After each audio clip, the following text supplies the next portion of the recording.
Cultural programme করেন, তারা গান করছেন দেশাত্মবোধক গান, রবীন্দ্রসঙ্গীত, ভজন, এবং আমাদের বিখ্যাত বাউল আছেন, তিনিও এখানে পরিবেশন করবেন। আমি অন্য প্রোগ্রামে যাব তার আগে আমি আপনাদের সবাইকে বাংলা নববর্ষের শুভেচ্ছা জানাবো। আপনারা জানেন জয় বঙ্গ জয় শশাঙ্ক, এই বাংলার অতীত সম্পর্কে আমরা অনেকেই জানি না। বিশেষ করে বিভীষিকাময় দেশ যখন ভাগ হয়, মোহাম্মদ আলী জিন্না দেশ ভাগ করেন, তখন কলকাতা সহ পূর্ববঙ্গকে চেয়েছিল মুসলিম লীগ। আমরা আজকে ইসলামিক আগ্রাসনের সামনে পড়তাম।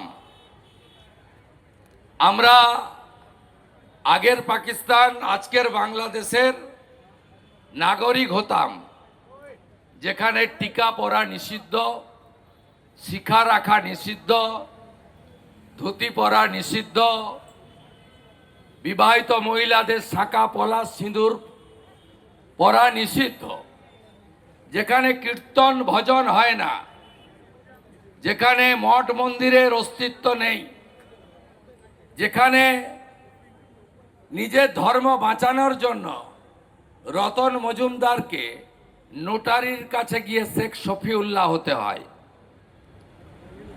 সেইখানে আমরা থাকতাম। বাঁচালেন কে? পিসি বাঁচিয়েছেন? না না না। 1947-এর 20 জুন আইনসভাতে ডক্টর শ্যামাপ্রসাদ মুখার্জি এবং ভারত সেবাশ্রম সংঘের প্রতিষ্ঠাতা পূজ্যপাদ মহারাজ স্বামী প্রণবানন্দ, এরা বললেন এখানে তো আমরা হিন্দু মেজরিটি, আমরা কেন পাকিস্তানে যাব? ব্রিটিশরা তখন মধ্যস্থ করছিল। 15ই আগস্ট ফাইনাল বিভাজন হবে। তারা বলল আইনসভাতে যান, মেজরিটি মেম্বার যা চাইবে তাই করে দেব। 58 জন Hindu member under the great leadership of doctor Shyama Prasad Mukherjee, তারা ভোট দিলেন ভারতের পক্ষে, আমরা ভারতে থাকব। আর 21 জন মুসলিম সদস্য ভোট দিলেন আমরা পাকিস্তানে যাব। তাই আজকে আমরা এই বঙ্গভূমি পেয়েছি। এই বঙ্গভূমি মূলত বাঙালি সংস্কৃতি, হিন্দু সংস্কৃতি এবং রাষ্ট্রের সংস্কৃতি, ভারতীয় সংস্কৃতির উপরে চলে।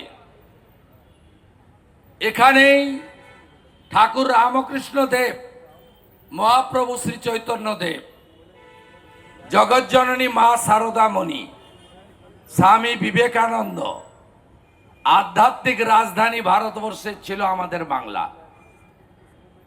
রবীন্দ্রনাথ ঠাকুর থেকে বন্দে মাতরমের রচয়িতা ঋষি বঙ্কিমচন্দ্র, সাংস্কৃতিক রাজধানী ছিল কলকাতা। ক্রমে ক্রমে জনবিন্যাস বদলে গেছে, ডেমোগ্রাফি চেঞ্জ হয়েছে। আমরা আজকে বিপন্নতার চরম জায়গায় পৌঁছেছি। যারা আজকে মাছ নিয়ে ঘুরছেন, সেই চোরামূল, যারা চুরি আর জামাতিকরণ ছাড়া কিছু করেননি, তারা বাংলা ভাষার জন্য লড়াই করেছিল। দাড়ি ভিটে 2 জন ছাত্রকে খুন করেছিল। তাদের দাবি ছিল আমরা তো উর্দু টিচার চাইনি, আমরা বাংলা টিচার চেয়েছিলাম। তাদের খুন করা হয়েছে। কলকাতা শহরের মহানাগরিক, মুখ্যমন্ত্রীর ঘনিষ্ঠ নেতা মন্ত্রী ফিরহাদ হাকিমের কয়েকটি কথা আমরা ভুলিনি। পাকিস্তানের ডন পত্রিকার রিপোর্টার এসেছিলেন, গেছিলেন মমিনপুর ইকবালপুরে। তখন এই মহানাগরিক বলছেন ইয়া ভি এক মিনি পাকিস্তান হ্যায়। আরো কি বলেছেন? বলেছেন আমি ইসলাম ধর্মে জন্মেছি, আমি ভাগ্যবান। যারা ইসলাম ধর্মে জন্মায়নি তারা দুর্ভাগ্যশীল। আরো কি বলেছেন? আমি সেদিন হব খুশি যেদিন পশ্চিম বাংলায় 50% লোক উর্দুতে কথা বলবে। বন্ধু, এই নববর্ষের শপথ নিন। বাঙালি সংস্কৃতি, ভারতীয় সংস্কৃতি, আমার প্রিয় বাংলা ভাষা যেন হারিয়ে না যায়।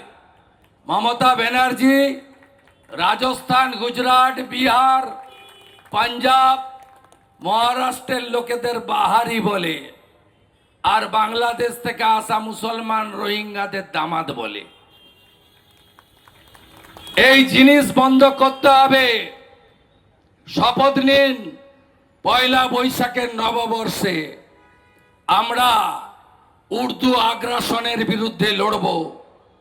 আমরা আরবি সংস্কৃতি থেকে দূরে থাকব, যেখানে মহিলাদের বোরখার ভিতরে রাখা হয়। আমরা এই জিনিস করতে দেব না।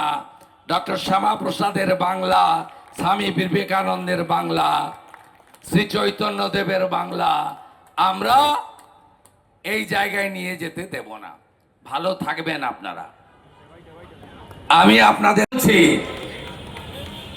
আপনারা আশীর্বাদ করুন। উনাকে গুন্ডামি করে, শান্তনু সিনহা বিশ্বাসদের ব্যবহার করে, কাউন্সিলরদের দিয়ে দুর্বৃত্তায়ন করে, ভোট চুরি করে আমি জিততে দেব না, দেব না, দেব না। সবাই ভালো থাকবেন। আমি শুধু বলবো ভয়টা কাটান, একবার কাটান, একদিনের জন্য কাটান। 29 এপ্রিল সবচেয়ে বড় গ্যারেন্টারের নাম নরেন্দ্র দামোদর দাস মোদী। আর আমিও আপনাদের প্রার্থী, আমিও ছোট গ্যারেন্টার থাকলাম। কেউ কেস স্পর্শ করতে পারবে না। কবিগুরু বলে গেছেন, চিত্ত যেথা ভয় শূন্য, উচ্চ যেথা শির, জ্ঞান যেথা মুক্ত, গৃহের প্রাচীর, আপন প্রাঙ্গণ তলে দিবস সরবরি, বসুধারে করে নাই খণ্ড ক্ষুদ্র করি। আরেকটা লাইন বলে শেষ করব। মুক্ত কর ভয়, আপন মাঝে শক্তি ধর, নিজের কর জয়। এইটুকু শুধু করুন, ভয় কাটান। বাকিটা যা পিসি তুই চলে যা, বাংলাদেশে চলে যা।